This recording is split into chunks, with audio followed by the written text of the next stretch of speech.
जय हिंद मेरे प्यारे साथियों। आज इस वीडियो में कवर करेंगे सीआईएसएफ हेड कांस्टेबल मिनिस्ट्रियल के लिए जीके जीएस का प्रैक्टिस सेट नंबर 1 करेंगे। और इस वीडियो में टोटल 40 क्वेश्चन करने वाले हैं। तो आप लोग लास्ट में बताइएगा कि आपको 40 में कितना सही हो रहा है, यानी अपना स्कोर जरूर कमेंट बॉक्स में बताइएगा। और चैनल पर नए हैं तो चैनल को सब्सक्राइब करके बेल बटन प्रेस कर लीजिए ताकि आपको हर वीडियो का नोटिफिकेशन मिल सके। और वीडियो अच्छा लगे तो वीडियो को लाइक कर दीजिए और दोस्तों के साथ शेयर भी कर दीजिए। चलिए क्वेश्चन नंबर 1 से स्टार्ट करते हैं। क्वेश्चन नंबर 1 में कह रहा है कि भारत में प्रथम जनगणना किस वायसराय के कार्यकाल में प्रारंभ की गई थी। आपके पास 4 ऑप्शन है, इस 4 में आपको आंसर देना है। दोस्तों आपको जिस क्वेश्चन के आंसर आ रहा है उसी समय वीडियो को रोक करके कमेंट बॉक्स में आंसर दीजिएगा। कैसे देना है, जैसे कि 1 नंबर है तो 1 लिखना है, इसका आंसर ए होगा या बी होगा या सी होगा डी होगा, तो ऐसे करके आपको ए बी सी डी आपको लिख देना है। तो बात करते हैं 1 नंबर क्वेश्चन के लिए। तो 1 नंबर में ऑप्शन में ए में दे रखा है कि लॉर्ड रिपन, बी में दे रखा है कि लॉर्ड नॉर्थब्रुक, और सी में दे रखा है कि लॉर्ड लिटन, और डी में दे रखा है कि लॉर्ड मेयो। तो यह जो भारत में प्रथम जनगणना जो वायसराय के कार्यकाल में आरंभ हुई थी वो लॉर्ड मेयो के कार्यकाल में आरंभ हुआ था। ठीक है, तो इसका right answer option number D हो जाएगा, 1 का डी नंबर हो जाएगा। बात करें 2 नंबर क्वेश्चन की, तो 2 नंबर क्वेश्चन में कह रहा है कि मंत्रिपरिषद का अध्यक्ष कौन होता है। तो मंत्रिपरिषद का अध्यक्ष बताना है कि इसमें कौन होता है। राष्ट्रपति होता है, प्रधानमंत्री होता है, लोकसभा अध्यक्ष होता है, उपराष्ट्रपति होता है। तो जो मंत्रिपरिषद का जो अध्यक्ष होता है यह प्रधानमंत्री होता है। जो वर्तमान में प्रधानमंत्री होता है वही होता है। तो अभी वर्तमान में कौन है आप लोग कमेंट में जरूर बताइए कि अभी वर्तमान में भारत के प्रधानमंत्री कौन है। ठीक है, तो 2 नंबर का आंसर ऑप्शन नंबर बी हो जाएगा। ठीक है, 3 नंबर की बात करें। 3 नंबर में कह रहा है कि मुंबई स्टॉक एक्सचेंज की स्थापना किस वर्ष हुई थी। 1875 में हुई थी, 1885 में हुई थी, 1895 में हुई थी, 1869 में हुई थी। तो यह जो मुंबई एक्सचेंज की स्थापना जो हुई थी तो यह हुई थी 1875 ईस्वी में हुई थी। तो इसका right answer option number A हो जाएगा, यानी 3 का ऑप्शन नंबर ए इसका राइट आंसर हो जाएगा। ठीक है, 4 नंबर क्वेश्चन कह रहा है कि विशिष्ट प्रतिरोध का एसआई मात्रक क्या होता है। तो विशिष्ट प्रतिरोध का एसआई मात्रक बताना है। ओम मीटर होता है, ओम होता है, ओम पर मीटर स्क्वायर होता है, इनमें से कोई नहीं। तो विशिष्ट प्रतिरोध का जो एसआई यूनिट होता है तो यह होता है ओम मीटर होता है, जो कि ऑप्शन नंबर ए में दे रखा है, ये इसका राइट आंसर हो जाएगा। तो 4 नंबर का ए नंबर इसका आंसर हो जाएगा। इसी प्रकार 5 नंबर क्वेश्चन कह रहा है कि भारत में पहले चीफ ऑफ डिफेंस स्टाफ यानी सीडीएस के रूप में किसे नियुक्त किया गया है। तो यह सीडीएस के रूप में किसे नियुक्त किया गया है। बीएस धनोआ को, जनरल बिपिन रावत को, आर के एस भदौरिया को, इनमें से कोई नहीं। तो यह जो पहले जो चीफ ऑफ डिफेंस यानी सीडीएस को नियुक्त किया गया है तो यह जनरल बिपिन रावत को नियुक्त किया गया है। तो ऑप्शन नंबर बी इसका राइट आंसर हो जाएगा, जनरल बिपिन रावत। तो 5 नंबर का ऑप्शन नंबर 20 का राइट आंसर होगा। दोस्तों आप लोग कमेंट में जरूर बताया कि अभी जो सीडीएस कौन है, वो कमेंट बॉक्स में जरूर बताया कि वर्तमान में अभी कौन है। ठीक है, 6 नंबर में कह रहा है कि किस देशों की मुद्रा प्राय हार्ड करेंसी होती है, यानी कि किस देश की मुद्रा जो होता है जो बहुत ही ज़्यादा हार्ड करेंसी होता है। विकासशील देशों की, अल्प विकसित देशों की, अर्ध विकसित देशों की, विकसित देशों की। तो यह जो सबसे हार्ड करेंसी होती है तो यह विकसित देशों की होती है, जो कि ऑप्शन नंबर डी में इसका राइट आंसर है, थी विकसित देशों। भारत जो देश है यह विकासशील देश है। ठीक है, तो इसका राइट आंसर हो जाएगा ऑप्शन नंबर डी, यानी 6 का डी नंबर इसका आंसर हो जाएगा। इसी प्रकार 7 नंबर की बात करें। 7 नंबर में कह रहा है कि गांधी जी ने दांडी यात्रा कब प्रारंभ की थी।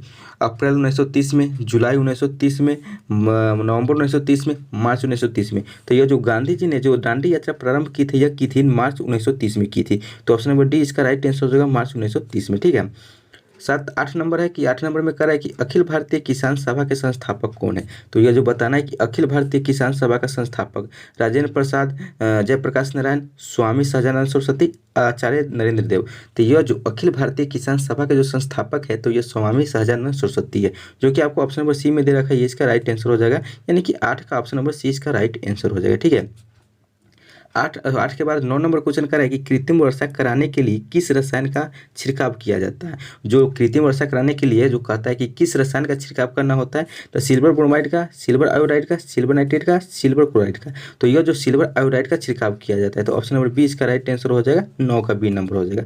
दोस्तों आप लोग को ये सेशन अच्छा लग रहा है तो वीडियो को लाइक जरूर कीजिएगा और दोस्तों के साथ जरूर शेयर कीजिएगा। 10 नंबर क्वेश्चन में कह रहा है कि वर्ष 1949 में गठित राष्ट्रीय आय समिति के अध्यक्ष कौन थे। तो यह जो थे तो यह पीसी महालनोबिस थे। तो ऑप्शन नंबर डी इसका राइट आंसर हो जाएगा, 10 का डी, यानी कि 1949 में जो गठित राष्ट्रीय आय समिति के अध्यक्ष थे तो कौन थे, तो पीसी महालनोबिस। ये आपको याद रखना है, वेरी वेरी इंपॉर्टेंट क्वेश्चन सब है। तो 10 का ऑप्शन नंबर आपको डी इसका राइट आंसर हो जाएगा। दोस्तों आपको जो ये क्वेश्चन कराया जा रहा है आपको एग्जाम ऑफ पॉइंट व्यू से वेरी वेरी इंपॉर्टेंट है। ठीक है, आप लोग अच्छी तरह से क्वेश्चन देखिएगा। ठीक है, और आंसर भी लगाइएगा कि आपको आंसर कौन कौन से आता है, आप कमेंट में जरूर बताइएगा। जैसे 11 हो गया, 11 के क्या है जो आप कमेंट में जरूर बताइएगा। 11 नंबर में कह रहा है कि खालसा पंथ की स्थापना किस सिख गुरु ने की थी? गुरु तेग बहादुर ने, गुरु अर्जुन देव ने, गुरु गोविंद सिंह ने, गुरु नानक देव ने। तो ये जो खालसा पंथ की स्थापना जो की थी तो ये गुरु गोविंद सिंह ने की थी। तो इसका right answer option number C हो जाएगा, गुरु गोविंद सिंह। दोस्तों आप लोग कमेंट में बताइए कि गुरु गोविंद सिंह का जन्म कहाँ हुआ है, ठीक है, तो आप लोग कमेंट में जरूर बताइएगा। 12 नंबर क्वेश्चन कर रहा है कि 12 नंबर में कह रहा है कि लाल मिर्च का तीखापन किसके कारण होता है? तो ये जो लाल मिर्च का जो तीखापन, जो तीता लगता है, ये किसके कारण होता है?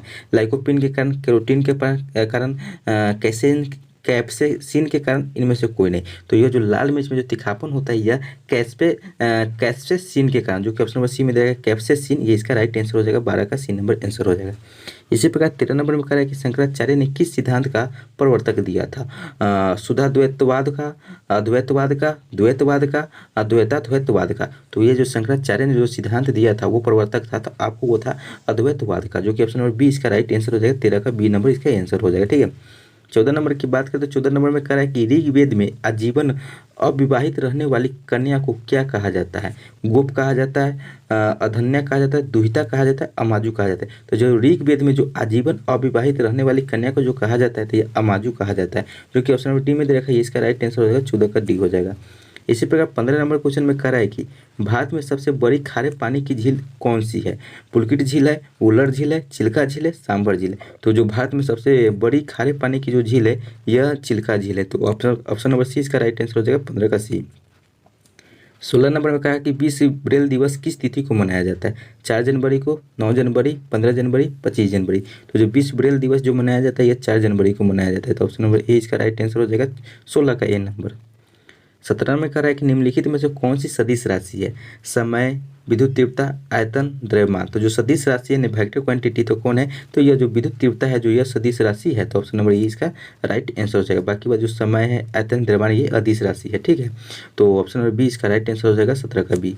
इसी प्रकार 18 नंबर क्वेश्चन में कह रहा है कि जब पृथ्वी सूर्य के सबसे नजदीक होती है तब उस स्थिति को क्या कहा जाता है? तो जब जो पृथ्वी सूर्य के जब नजदीक होती उस स्थिति को कहा जाता है तो उपसौर कहा जाता है, जो कि ऑप्शन नंबर बी में दे रखा है। इसका राइट आंसर हो जाएगा, उपसौर कहा जाता है।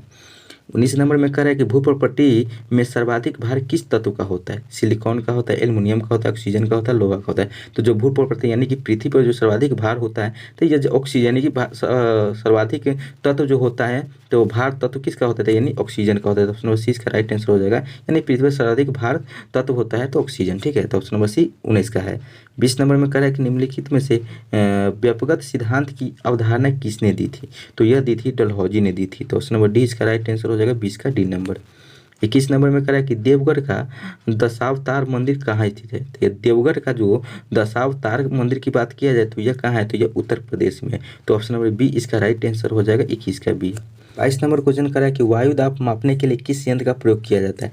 एरोमीटर का, एनीमोमीटर का, बेरोग्राफ का, इनमें से कोई नहीं। तो इनमें से कोई नहीं, इसका आंसर हो जाएगा 22 का डी नंबर इसका आंसर हो जाएगा।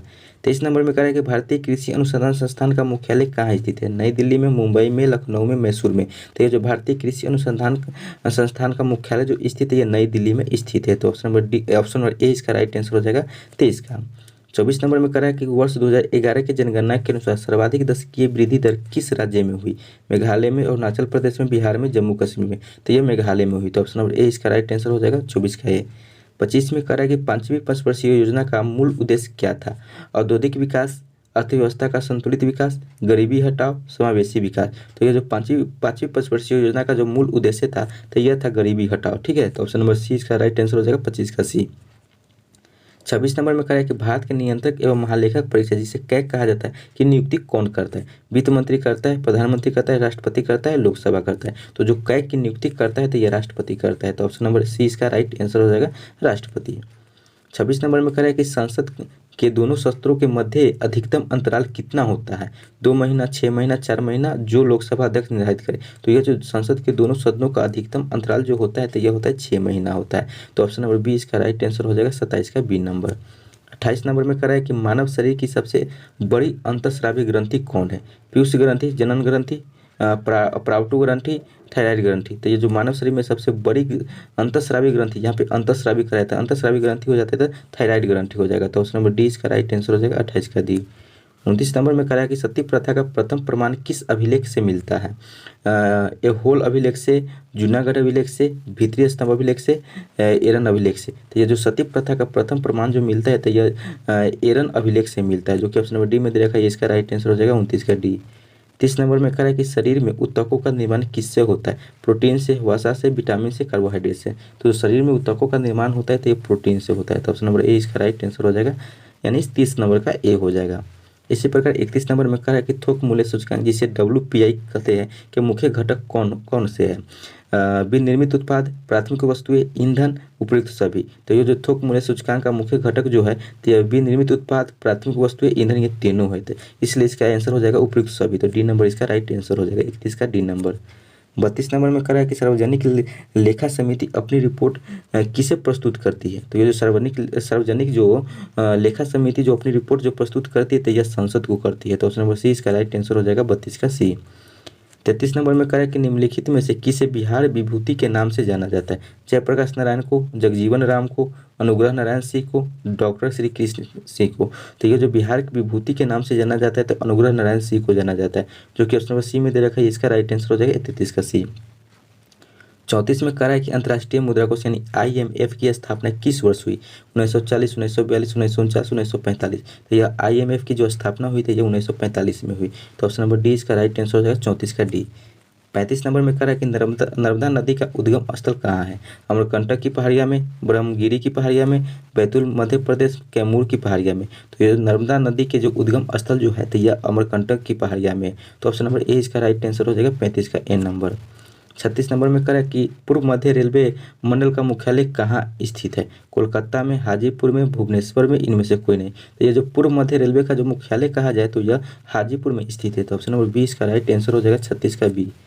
37 नंबर में कह रहा है कि निम्नलिखित में जो कौन सी पुस्तक स्वामी विवेकानंद की नहीं है? वेदांत फिलॉसफी, ज्ञान योग, इंडियन फिलॉसफी, कर्मयोग।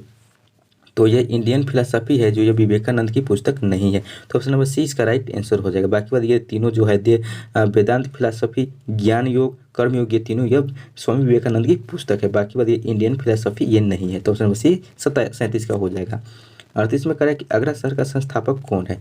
मोहम्मद बिन तुगलक, फिरोज तुगलक, अलाउद्दीन खिलजी, सिकंदर लोदी। तो ये जो आगरा शहर के संस्थापक की बात किया जाती है सिकंदर लोदी है। तो ऑप्शन नंबर डी इसका राइट आंसर हो जाएगा, 38 का डी। इसी प्रकार 39 नंबर में कह रहा है कि बाबर की आत्मकथा तुजुक ए बाबरी किस भाषा में है? तुर्की में है, अरबी में है, फारसी में, उर्दू में। तो जो बाबर की जो आत्मकथा जो लिखा गया तुजुक ए बाबरी, वो जो लिखा गया तुर्की भाषा में लिखा गया। तो ऑप्शन नंबर ए इसका राइट आंसर हो जाएगा, 39 का है। और ये आज सेट नंबर 1 का लास्ट क्वेश्चन है। तो कह रहा है कि पृथ्वी पर गुरुत्व यानी कि स्मॉल जी का मान न्यूनतम कहाँ पर होता है? ध्रुव पर होता है, भूमध्य रेखा पर होता है, दोनों पर बराबर होता है, इनमें से कोई नहीं। तो यह जो पृथ्वी पर यानी गुरुत्व यानी स्मॉल जी का जो मान होता है सबसे कम होता है तो यह होता है भूमध्य रेखा पर होता है, जो कि ऑप्शन नंबर बी में दे रखा है। इसका राइट आंसर हो जाएगा। तो 40 का बी नंबर हो जाएगा। तो दोस्तों ये था आपको CISF हेड कांस्टेबल का प्रैक्टिस सेट नंबर 1 का टोटल 40 क्वेश्चन।